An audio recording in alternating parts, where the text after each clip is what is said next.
नमस्कार, मैं प्रशांत पांडे, हिंद स्वराज समाचार पत्र की ओर से। सूरजपुर में एक बहुत चर्चित मामला जो था, जिस पर जच्चा और बच्चा दोनों की मौत हो जाती है और उसके बाद एक ऐसे डॉक्टर की तलाश की जाती है जो काफ़ी बहुचर्चित हैं और अपने सरकारी पद का लाभ उठाते हुए भी वो अपने घर में नर्सिंग होम चलाती हैं, जिसका सूत्रों से मिली जानकारी के आधार पर न कोई रजिस्ट्रेशन है और न कोई मान्यता है। हम आज उन परिजनों से बात करने की कोशिश करेंगे कि आखिर उस दिन हुई क्या थी और पूरा मामला क्या था। जी, मेरा नाम महेंद्र कुमार साहू है, ग्राम खाड़ा। मैं 2 वर्ष पूर्व अपनी बेटी पूजा साहू का विवाह ग्राम भुवनेश्वरपुर में किया था।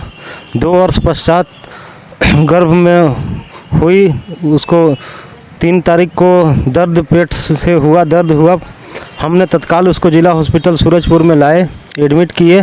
3 तारीख और 4 तारीख को जिला हॉस्पिटल में थी, उसका पर्ची कटा, एडमिट किए। एक चीज़ ये जानना चाहूँगा, जैसे मुझे जानकारी मिली थी कि उन्हें एडमिट नहीं किया गया था, केवल उनका ओपीडी का पर्चा काटा गया था। क्या उन्हें एडमिट किया गया था या फिर ओपीडी का पर्चा काट करके उन्हें सामान्य की तरह रखा गया था? भाई, अभी तो ओपीडी का ही पर्चा कटा था। मतलब गौर करने वाली बात यह है कि अगर गवर्नमेंट हॉस्पिटल में कोई मरीज आता है, वो भी प्रसव के लिए, एक महिला अगर प्रसव के लिए आती है, बावजूद इसके उसे भर्ती करने के बजाय उसका ओपीडी का सामान्य मरीजों की तरह उसका उपचार किया जाता है। यह कहीं न कहीं कमजोरी है, ये स्वास्थ्य मंत्री की भी कमजोरी है और यहाँ पर काफ़ी वर्षों से कब्जा जमाए बैठे आर.एस. सिंह की भी कमजोरी है। बताइए सर, क्या हुआ? 3 तारीख को लाए, एडमिट किए। 3 तारीख पूरा दिन और रात थी, 4 तारीख को पूरा दिन थी। दर्द उसका बढ़ते जा रहा था, कोई इलाज नहीं हो रहा था। तो 4 तारीख को हमने गाड़ी लेके आए अंबिकापुर ले जाने के लिए। तो हमने हॉस्पिटल में बोले कि रेफर कार्ड काट दीजिए, तो बोले रेफर कार्ड नहीं कटेगा, कहाँ ले जाना चाहते हो? तो मैं कहा अंबिकापुर ले जाना चाहता हूँ। तो इसमें डॉक्टर रश्मि कुमार ने बोला और नर्सों ने बोले कि अंबिकापुर ले जाने की ज़रूरत नहीं है, हमारा तिलसुआ में रश्मि नर्सिंग होम के नाम से खुला है, सर्व सुविधा युक्त है, आपको अंबिकापुर ले जाने की कोई ज़रूरत नहीं है, हमारे यहाँ आपका डिलीवरी हो जाएगा। तो हमने पूछा उनसे कि भाई नॉर्मल डिलीवरी क्या है, वो ऑपरेशन का क्या है? तो उन्होंने 15,000 रुपये नॉर्मल डिलीवरी और 35 से 40 हज़ार रुपये ऑपरेशन की फीस बताई। ठीक है, 4 तारीख को हमने शाम को ले जाकर एडमिट कर दिए। 4 तारीख पूरा रात बच्ची हमारी वहीं थी। 5 तारीख को सवेरे 10 साढ़े 10 बजे ऑपरेशन से बच्चा पैदा हुआ। तो बच्चा को बताया गया कि मृत है, माँ स्वस्थ है। इससे पहले क्या बच्चे के बारे में कुछ बताया गया था आपको कि बच्चा स्वस्थ है या फिर बच्चे की कंडीशन कैसी है? हम जिला हॉस्पिटल से लेके जब रश्मि नर्सिंग होम में पहुँचे तो उसका पल्स और धड़कन चेक किया गया, बोले बच्चा एकदम सही है, बच्चा ठीक है। शाम के वक्त जब एडमिट किए उस समय चेक किए, बोले बच्चा एकदम सही है, हमको ये बोला गया। ठीक है, फिर सवेरे ऑपरेशन हुआ। ऑपरेशन में हमको बताया गया बच्चा मृत है, माँ एकदम स्वस्थ है, माँ को कुछ नहीं होगा। तो ये बताइए, जब बच्चा स्वस्थ बताया गया था और बच्चा मृत पैदा हुआ, तो आपके द्वारा क्या डॉक्टर रश्मि से पूछा नहीं गया कि आखिर बच्चा जब स्वस्थ था तो मृत कैसे हुआ? हम पूछे तो बोले माँ स्वस्थ है, बच्चा के बारे में कुछ नहीं बताया उन्होंने। तो हम बोले ठीक है भाई, बच्चा नहीं रहा, माँ स्वस्थ है, तो आज नहीं कल बच्चा हो जाएगा उसको। हमने ये सोच के उनके द्वारा ज़्यादा कुछ नहीं बोला गया। हम बोले माँ स्वस्थ है, माँ को बचा लिए। मैंने पैर भी पड़ा उनका कि ठीक है बच्चा नहीं है, लेकिन बेटी को मेरे बचा लीजिए। ठीक है, बोले कुछ नहीं होगा पूजा को, आप एकदम निश्चिंत रहिए। ठीक है, उसके बाद हमने 1 बाटल खून, बोले कि 1 बाटल खून की ज़रूरत है ऑपरेशन के बाद। तो मैं स्वयं अपना 1 बाटल खून जिला हॉस्पिटल से निकलवा के दिया। 1 बाटल खून चढ़ा उसको, लड़की ठीक थी। फिर जब 5 साढ़े 5 6 बज गया शाम को, तो बोले कि बच्चा अब शाम को यहाँ रखने के लिए नहीं है, इसको रेल नदी में ले जाओ और दफन कर दो। हमको फावड़ा भी वहीं से दिया गया। हम बच्चे को ले जाकर रेल नदी में दफन कर दिए। दफन करके आए। फिर 8 साढ़े 8 बजे रात को हमको बोला जाता है कि 1 बाटल खून का और ज़रूरत है। तो हमने बोला खून अभी कहाँ मिलेगा? बोले जिला हॉस्पिटल में जाइए। जिला हॉस्पिटल में गए हम, जिला हॉस्पिटल में बोले कि खून चाहिए वो पॉजिटिव। तो हम बोले कि एक्सचेंज में हम खून दे रहे हैं, दूसरे ग्रुप का हमारा भी पॉजिटिव है, हमको वो पॉजिटिव खून दे दीजिए। तो वहाँ बोला गया कि खून यहाँ एक्सचेंज में नहीं है, वो पॉजिटिव है ही नहीं। फिर हम जिला हॉस्पिटल से वापस जाते हैं, रश्मि के यहाँ बताते हैं कि वो एक्सचेंज में खून नहीं है।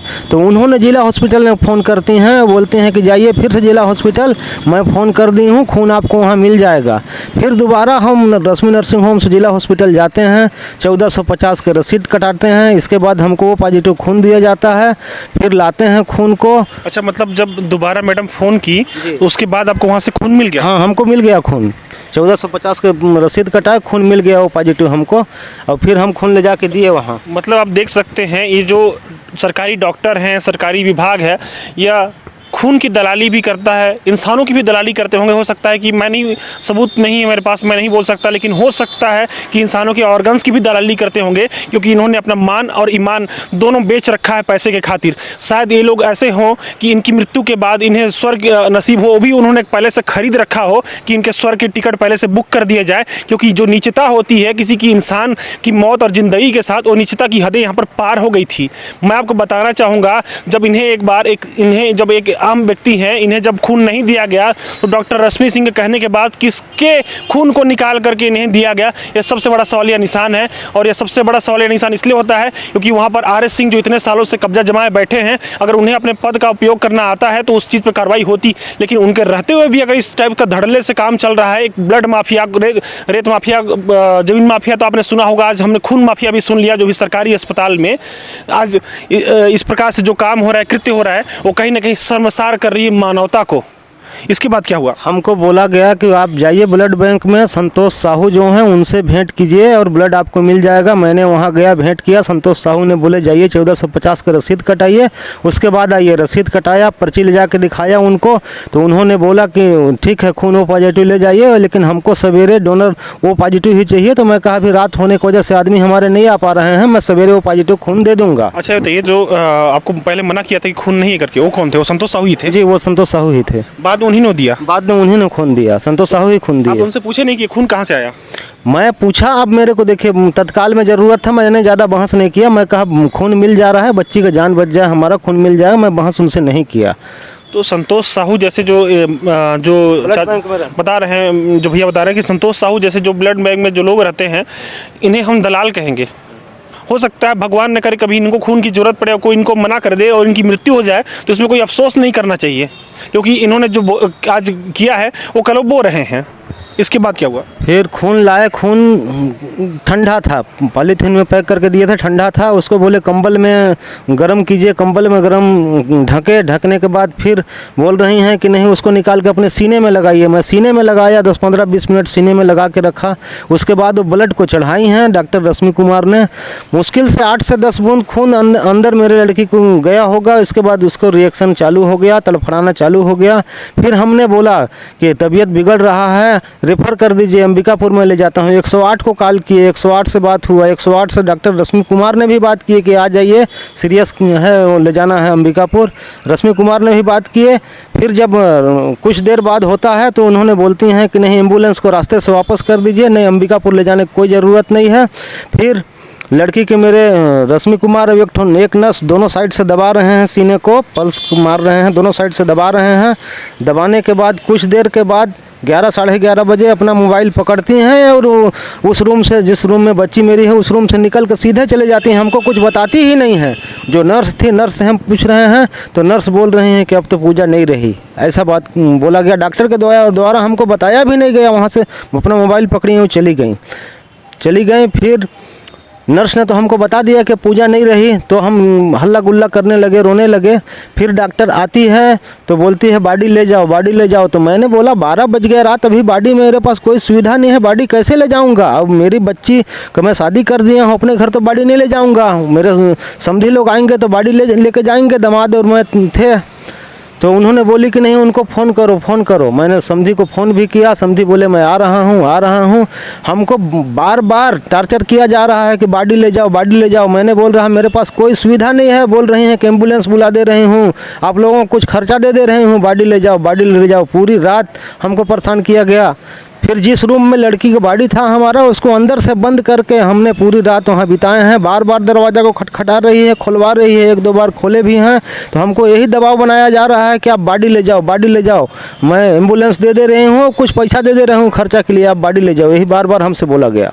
जहाँ तक आपने कुछ देर पहले मुझे बताया था कि आवेदन न देने, कार्रवाई न करने के लिए उन्होंने कुछ आपको पैसे की भी पेशकश की थी। जी पैसे की पेशकश की थी, हमारे परिजनों के पास पैसों की पेश 5 लाख 6 लाख 9 लाख रुपया की पेश की थी कि इतना पैसा हमसे ले लो और रिपोर्ट मत करना। तो आपका जवाब क्या था, आपने क्या पैसा लिया? मेरा जवाब यही था कि मेरे को जो ऑफ़र था 15 लाख रुपया, मैंने बोला आप 30 लाख रुपया मेरे से ले लीजिए, मेरे बच्ची को मेरे सामने खड़ा कर दीजिए, मेरे द्वारा यही बोला गया। मानवता को शर्मसार स्वास्थ्य विभाग का हर कर्मचारी, हर डॉक्टर, हर अधिकारी कर रहा है।